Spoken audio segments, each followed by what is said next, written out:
Welcome to Learn Short and Typing with VIKAS Sir. Transcription number 4. Sir Kailash Chandra magazine 80 word per minute. Start. Sir, the Essential Commodities Act was passed 5 years ago, and when the minister yesterday came with an amending bill, we expected that he would give us a brief report on the working of this measure for the last few years, but unfortunately we are kept in the dark in regard to the exact working of the act and the nature of the difficulties the ministers is facing. Sir, as far as I know, many of the provisions of this enactment have been observed more in violation by his agents at the state level. The food minister may be very anxious to see that the various provisions of the act are implemented in the most effective manner at the state level, but unfortunately his agents at the state level are not equally enthusiastic or equally anxious to observe the provisions of this enactment. The most important objectives of this enactment are to control the supply and distribution of commodities and to maintain a stable price level. In regard to both these aspects, I am afraid that the government has failed to realize the objectives in view. Some time passed when there was scarcity of food grains. Attempts were made to make procurement from certain wholesale merchants and from rice mills. In my own state, I know of many instances of such procurement where, after making known that certain things had to be done and certain steps had to be taken by the merchant community, nothing was done. Later on, by the government, when they found that these very orders of the government were violated.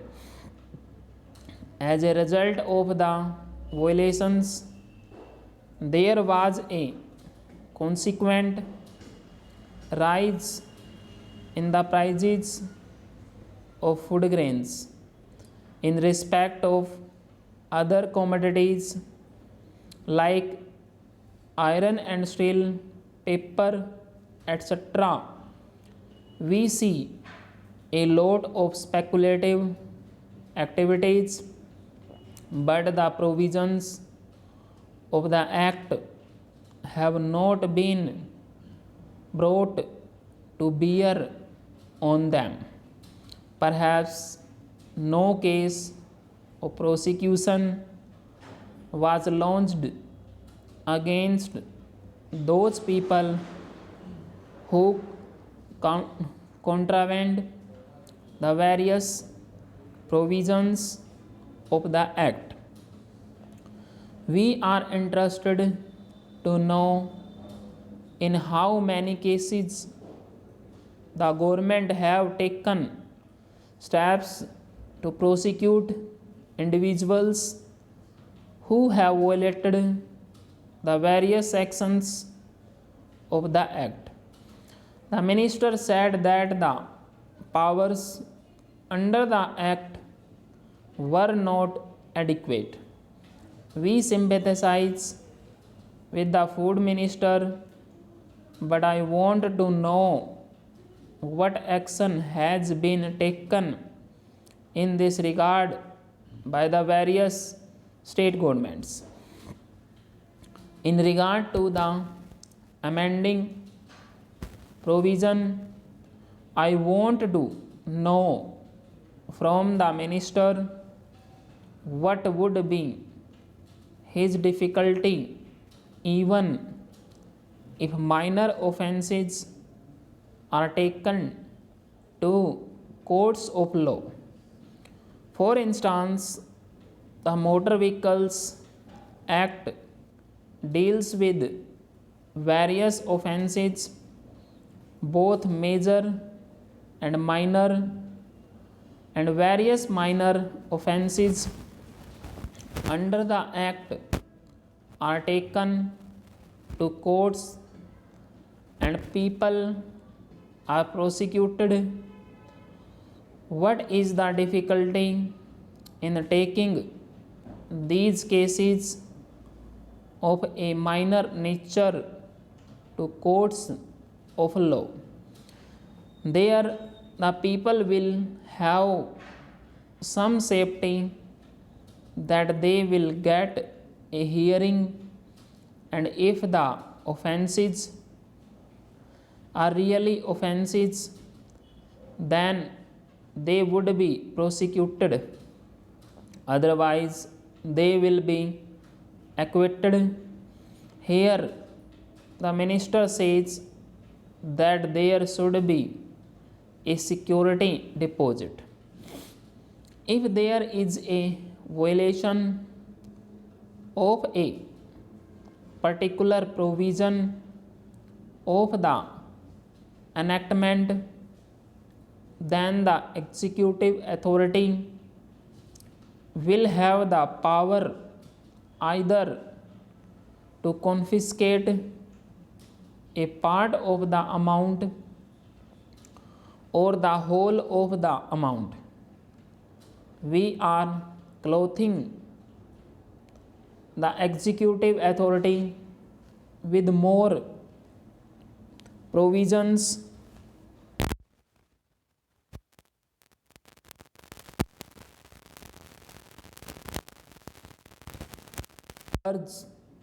giving powers to the executive authority, provided they are used properly and effectively and in a most fair manner. But unfortunately, there have been discriminations apart from the ineffectiveness of the various provisions. Wherever these provisions were used, there had been discriminatory use of these provisions against a few or in favor of a few. Normally, when officers are clothed with more powers, there is large scope for corruption. I feel that it would be desirable to avoid such malpractices, and it would be desirable, I think, that even for minor offences the parties should have a chance to defend their actions. I do not think that this program of dealing with minor offenses will become complex or complicated in any way if we take them to courts of law. I want a reply from the minister in what way he is suffering from a handicap in dealing with minor offenses or offenses of a technical nature. The honorable member made the point that even if this thing was acceptable to the House, he did not know what amount would be demanded as security.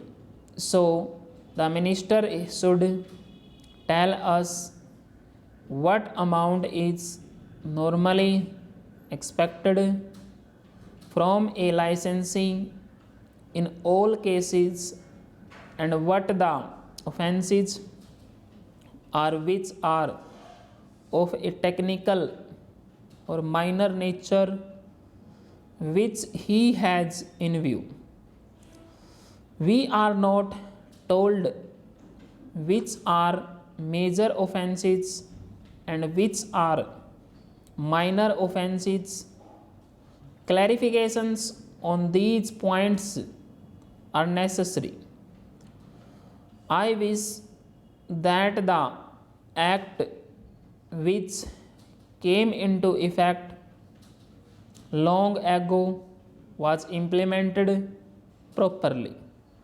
I know that the minister here is very earnest in implementing it, but his colleagues at the state level and at the central level are disappointing him. Stop.